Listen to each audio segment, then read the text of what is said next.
timeline of paintings and ceramics by Robert John Burton.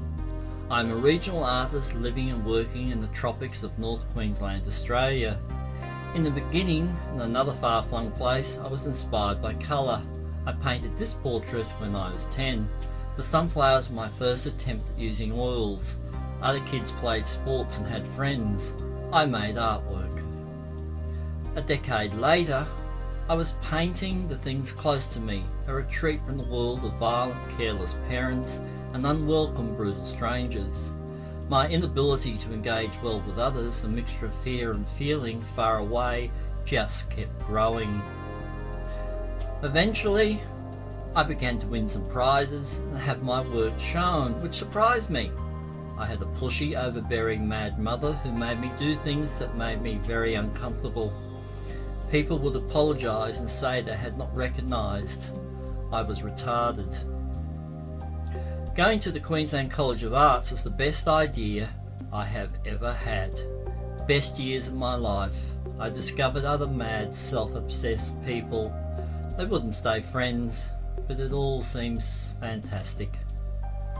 Around the same time in the late 1980s, I started using and experimenting with clay. I was attracted by the malleability and history of the stuff. It also had a scientific side that attracted my technical, arty brain. Something special happened. I was participating in the biggest travelling exhibition of pottery that has ever been held in Australia. My journey into the far north of Queensland to escape my mad mother paid off, although I would pay a heavy price for breaking her heart. The exhibition was called Out of the North, 1989 to 1992, created by the Australian National Gallery, and travelled to every Eastern Regional Gallery, including Tasmania. The magic year of 1988 included me in World Expo 88 and the Travelling Bicentennial, a rare time of many special one-in-a-lifetime experiences. I worked hard and made a living in a time before big shopping centres and social media. I was a designer, maker, decorator, packer, photographer, art dealer, and my life had purpose, even if I was about as social as a cornered scorpion. Then HIV/AIDS started in the regions, catching up to the deluge happening in the world's cities, and nothing else mattered as people died around me. Religious bigotry and persecution has left a lasting, damning impression. I thought believing in the God meant you cared about people. Instead, I understood it was about power.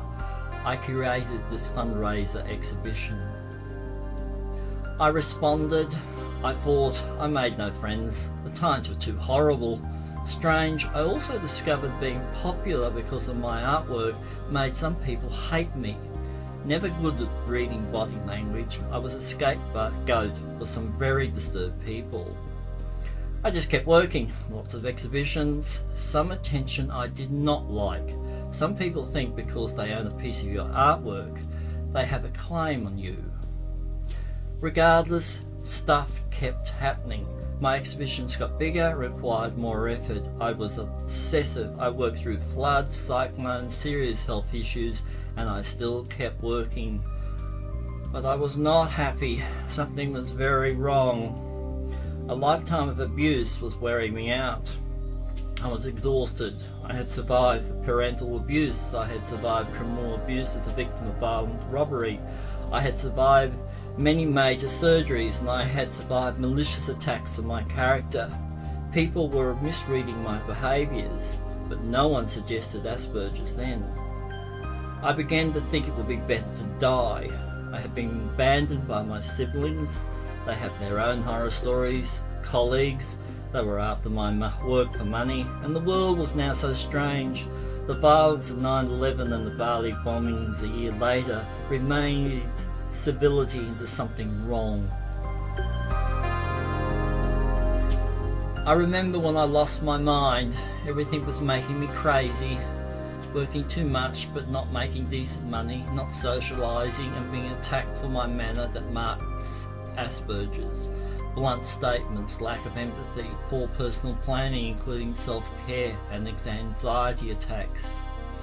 I didn't know who I was. I couldn't make even a bad conversation anymore. I couldn't adapt to a rapidly changing world. My identity had become too tied to what I made.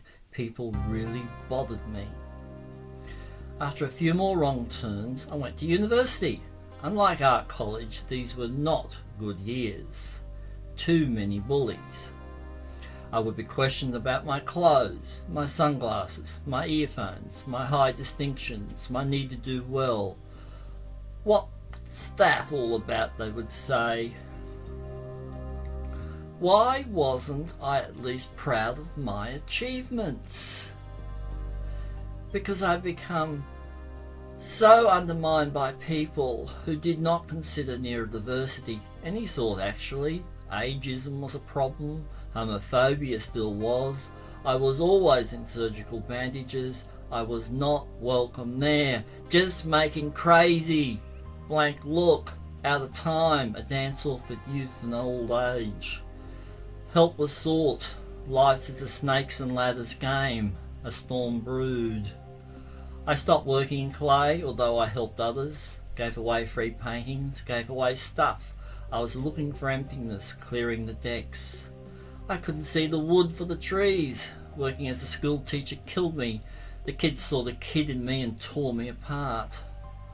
Slowly, I came to terms with my Asperger syndrome. My notebooks, suggested by my clinical psychologist, became my new platform. I fight every day for my existence. I need to return to clay work and fly again. The alternative requires more courage than I have.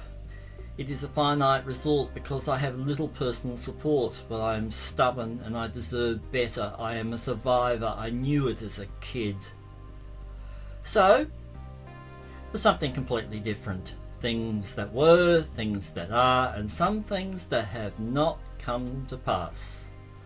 The job of the artist is to work out a way to live in this world full of sound and fury, signifying nothing.